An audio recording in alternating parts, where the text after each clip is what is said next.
Hey guys, welcome back to another video.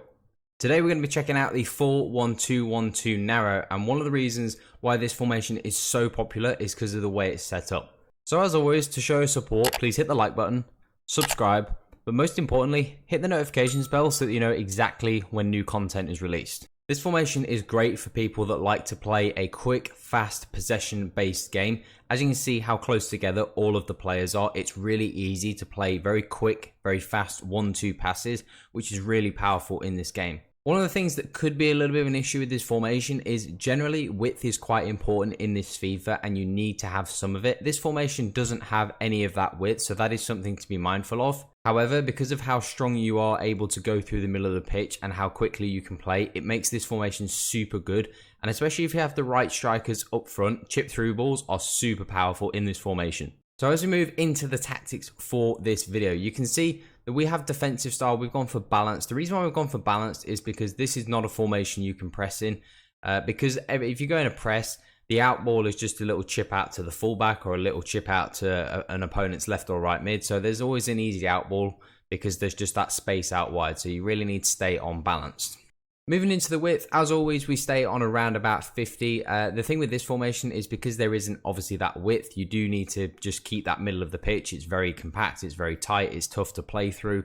It's easy for people to play on the wings because you don't have anyone to press out. You end up having to pull a midfielder out, but this is a very compact formation and it is very, very tough to break this formation down. So if you are someone that struggles defensively, this is a great formation to play in. In terms of depth, we've gone for around about 60, and that's because 60 depth is just, I find, the sweet spot for me personally. I find that when I've gone quite high on around about 70, a little bit too high, and I find myself a little bit overexposed, and then when I go too deep, it's not quite worked. So 60 depth is the right number for us, and we feel like this is the one that gives you the best balance between attack and defense, because that is always the balance in FIFA. You need to have that balance between attack and defense, and we find 60 width makes this formation very effective.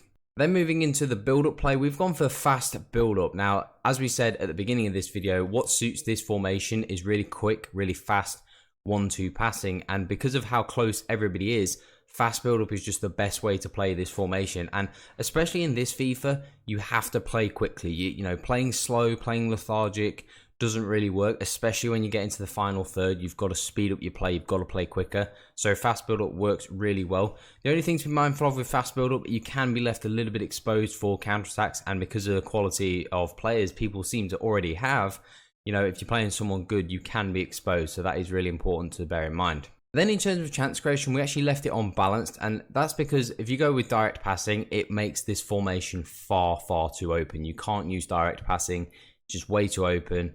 Just leaves way too many holes and it makes defending impossible. So you have to really stay on balance to make sure that when your players get into the final third, they do make the right runs, and our instructions do help with that as well. But you also have to make sure that you still have that balance and that shape defensively, because it's no good being really, really good offensively, creating loads of chances and having lots of shots and goals and all that. But if you're open at the back, whenever every time you lose the ball, you're going to concede 4 or 5 goals. You're going to have to score 5 or 6 every time, which is not really possible. So chance creation, we actually left on balance.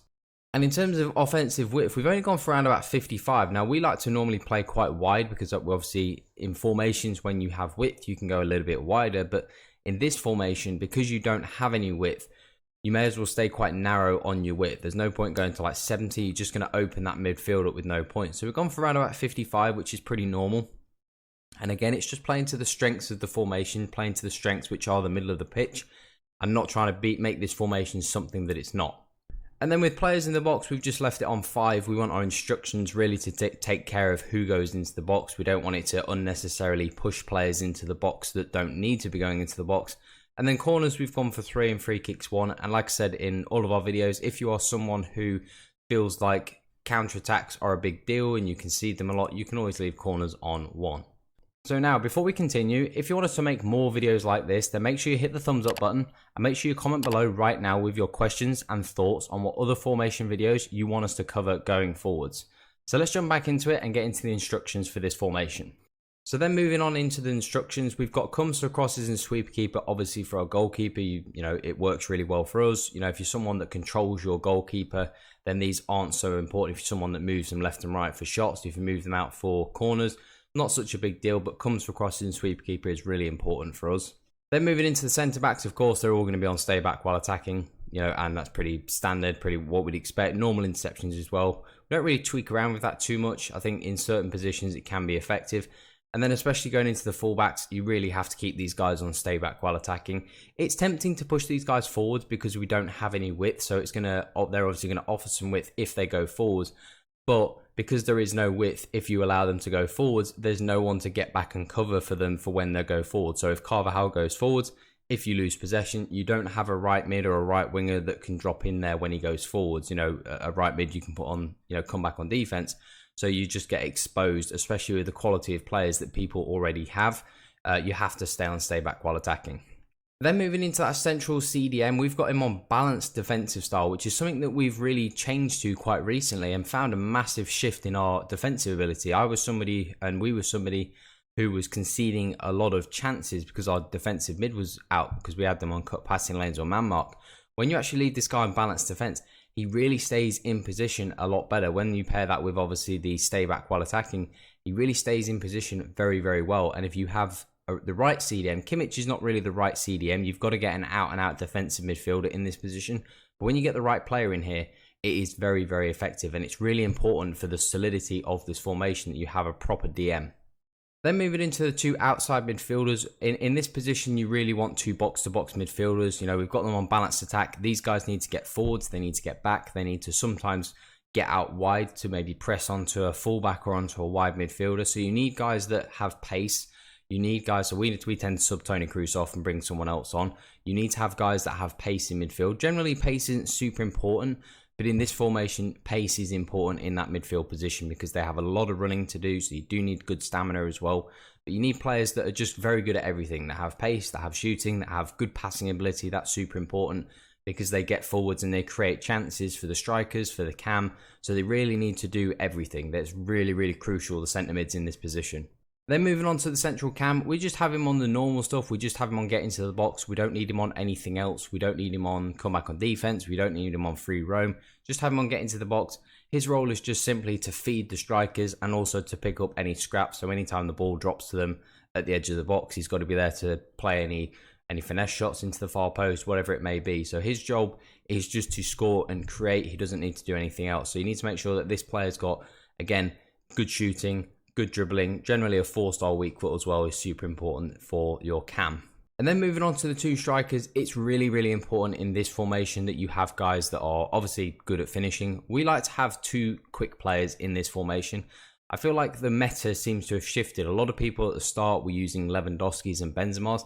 Now I'm starting to come up against a lot of players that just have the speed demons again and the pace merchants. And I'm not coming up against sort of the slow, sluggish Lewandowski's and Benzema's anymore.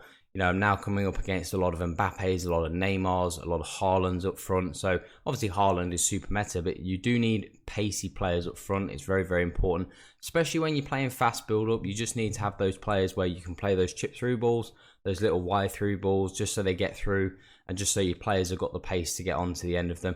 We've got them on mixed attack as well, so that occasionally they drift a little bit wide. So sometimes Werner might drift a little bit wide, and then Dembele is able to come through that gap, and he's the one that then gets played into that open space that Werner's vacated. So it just allows them to just drift a little bit. Otherwise, the formation can sometimes feel a little bit too cramped. So you do need that extra space just so you can have some width every now and then. So that is it for the 4-1-2-1-2 narrow. Now, this is a very, very popular formation at the moment. For us personally, we don't personally like using the narrow formations as often. There are definitely other formations that we prefer, but these tactics and instructions are very effective. So if you are someone that likes the narrow formations, this will work well with you. It did work really, really well, and we did actually win pretty much all of our games when we was using them. However, it isn't our preferred formation because we do prefer a different style that you have to play. So these tactics are great. They weren't ones that really suited our play style, but we think if you're someone who loves narrow formations, you'll have a lot of success with them. So as we said earlier in the video, if you want us to continue to make more videos like this, then we do need your help with a couple things. So make sure that you smash that like button and make sure you subscribe and turn on the notifications bell so that you know when that new content gets released. And also make sure you go and follow our Twitter and our TikTok if you want to see any more FIFA content from us. There will be some new stuff coming there soon. And if you want to ask us any questions on FIFA 23, make sure you join our Discord. The links to everything is down in the description. So thanks for watching, and we'll see you in the next one.